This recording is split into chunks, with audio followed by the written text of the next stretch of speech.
the market. And the funny thing with that car is it was created and planned because the head of the Iran needs cars for his military who could drive off-road as well. We're talking about the G-Class. Now, 40 years after that launch, Mercedes completely built a brand new one. And this is the car we're driving today.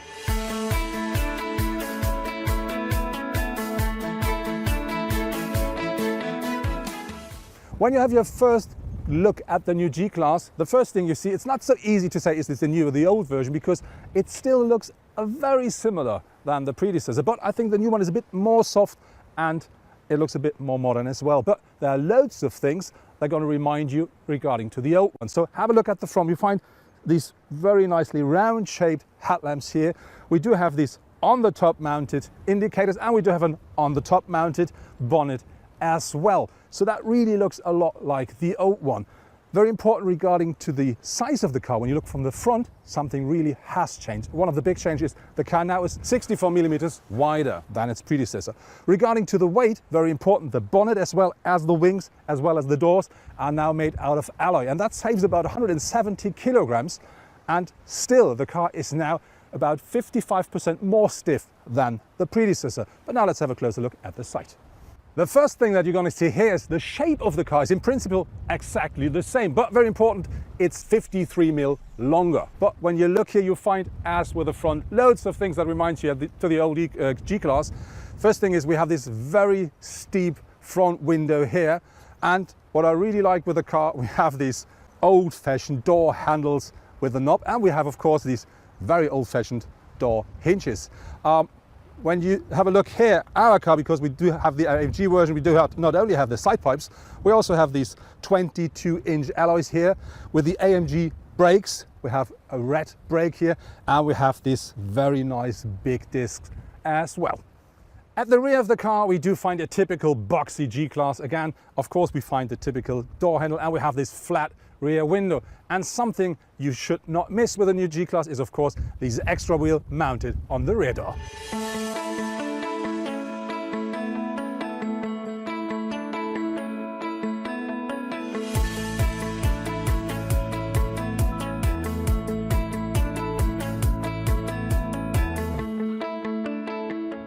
One of the biggest advantages of the new G-Class compared to the predecessor is, aside of course, the space, the steering of the car, because that's completely different. The old one was like driving an old lorry, but this one here really feels like driving a standard vehicle on a standard road.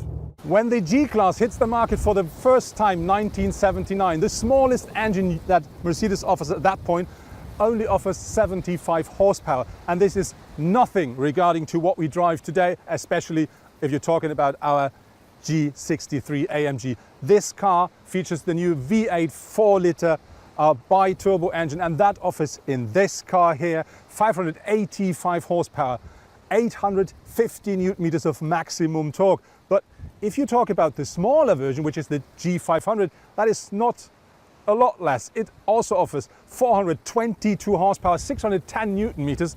I think that's more than enough. And both of the cars are featuring the 4-liter bi-turbo V8, and both of the cars are featuring a 9-speed automatic gearbox. And I'm quite sure the next engine we're going to see on the market will be a diesel. And not to get any scratches or dents onto our 22 lovely alloys at the AMG model while going off-road, we now change to the G500.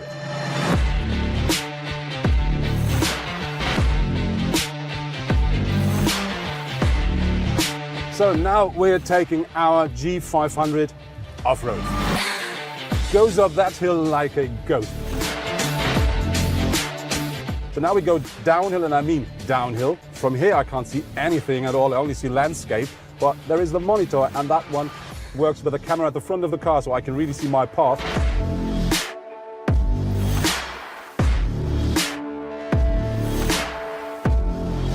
Yes, now next to me is Gunnar Gutenke. He's, let's say, head of the G-Class. Gunnar, you say this really is a big step.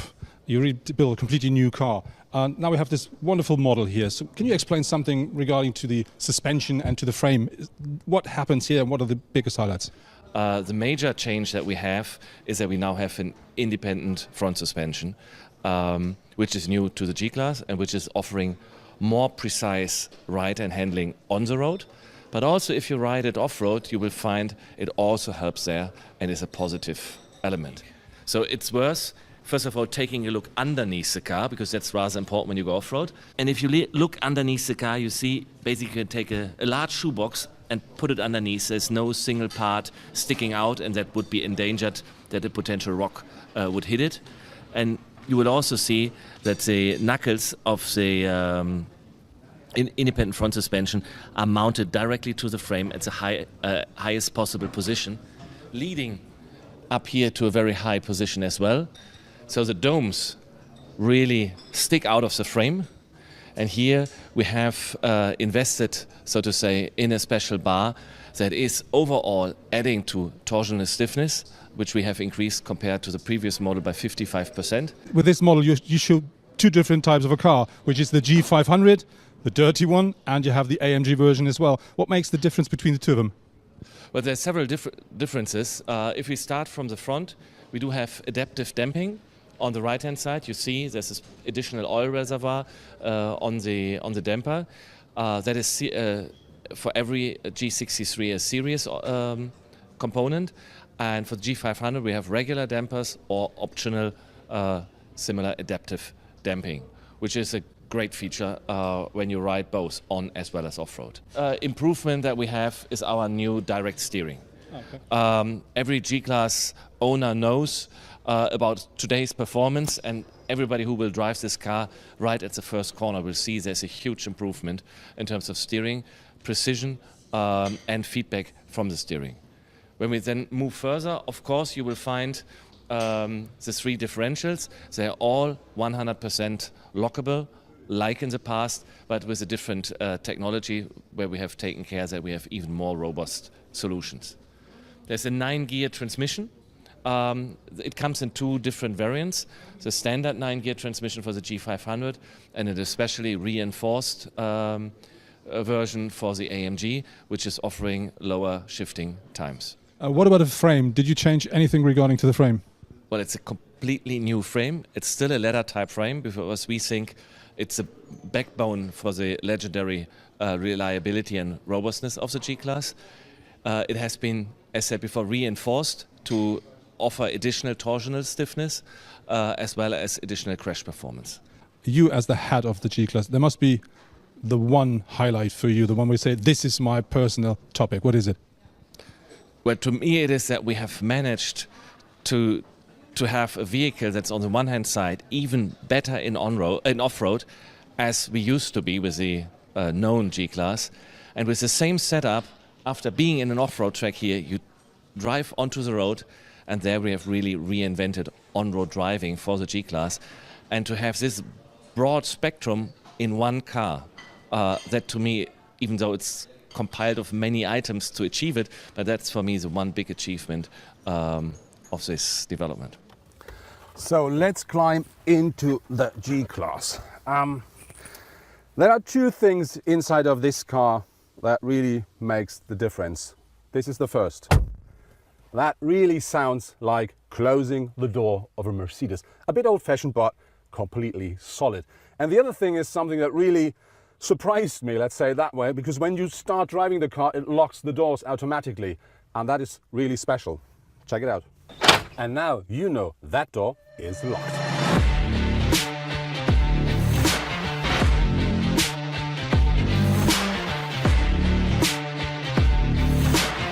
The AMG G63 accelerates from 0 to 100 kilometers or 60 miles an hour in only 4.5 seconds.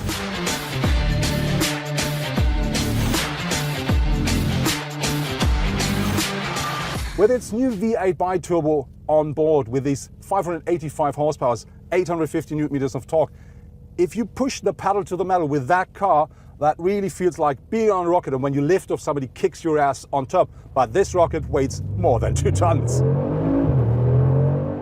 My absolutely highlight with the new G-Class is for sure the space here in the interior, because I do fit into that car now, which I didn't with the old one. This is how I sit in one of the old G-Wagons. This car here is from 1985, and I have to say comfort is completely different, and a problem is coming up when I try to get down to the pedals. That car grows in every dimension. We have here in the interior, 10 centimeters regarding to the length, 12 regarding to the width, and I have 4 centimeters more in the height. And this is something I can really feel while sitting in the car. I sit very comfortable. As you see, I do have really enough space above me, which I don't have in so many cars. But nevertheless, when I'm sitting at the front, still, even though the car has been grown a lot, behind me, there's not plenty of space. But to be honest, with nearly 2 meters tall, there are not so many cars where you can sit comfortably behind me.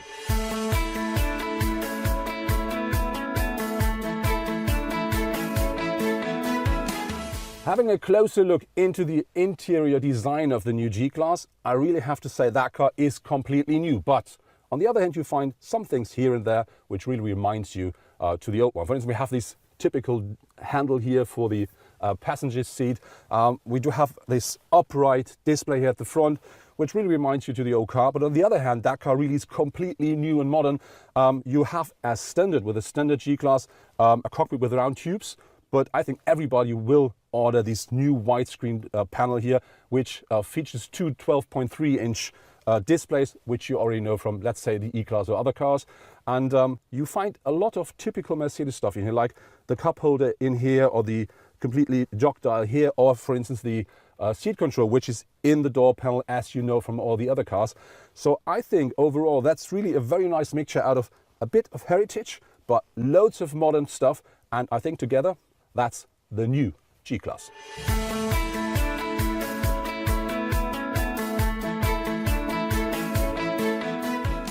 Another thing aside to the comfort of the car is the new G-Class is a lot more quiet at the interior than its predecessor.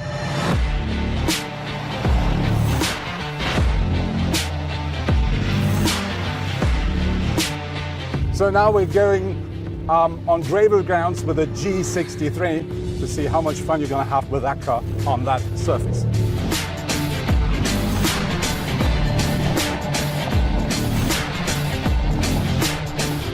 So now we're in Sport Plus mode, and I really have to say that's absolutely great fun, pure pleasure to drive. So next to me is again Jan Gleitzmann. As he said, he's a Mercedes fanboy. But Jan drove a different car than I did because he's driving the G500. So Jan, what do you think about that car? I'm a Mercedes-Benz fanboy, and the G-Class is my favorite Mercedes. So the G-Wagon itself is just perfect, and I was very scared when they announced new generation. I was thinking, oh well, another SUV, you know, oh please. But I'm so pleased what they did with the car. Just everything, the whole package is just perfect, and I'm very happy. That car starts at a bit more than 107,000 euros in Germany. Do you think it's worth the money? Well, my heart is bleeding because I would love to take the car just away home. But this car, right, like I drove it, 150,000 euros. It's just not affordable for a little YouTuber guy like me. But you have to consider that it's very stable in its price. If you look for used cars, they're still very, very pricey or expensive, however you want to put it. And so it's sort of an invest if you buy one, I guess. Okay. How about the drive? What is your favorite regarding to the drive of the car? Well, I'm very, very pleased what they did with the suspension, the new suspension. To be honest, I love the old G-Wagons as well, generation for generation, and the last one was already pretty good. But now with the new suspension setup, and especially with the adaptive suspension setup, it's so much easier to drive on the streets, and you can enjoy it much more. With the different driving programs, like when you drive in sport, you can even, corner on curvy mountain roads without, losing your heart. It's really amazing what they did with the suspension. I'm very pleased. And do you think, is this still a real G-Class? Oh, of course it is.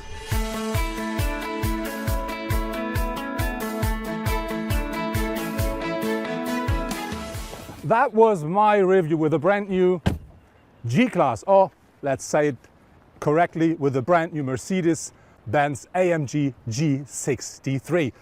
What I really like with that car is that Mercedes made it happen to create a completely new car, but it still looks the same. Absolutely amazing. But more important is we have loads of new technology on board. We have a brand new infotainment system. We do have a completely new suspension, completely new frame. The whole car is completely new and absolutely up to date. And what I do like the most is, of course, I do feel safe and I do have enough space in that car, which didn't work with the old one. The question now is, does somebody need the G-Class, or let's say, does somebody need the Mercedes-Benz G63 G-Class? I'm sure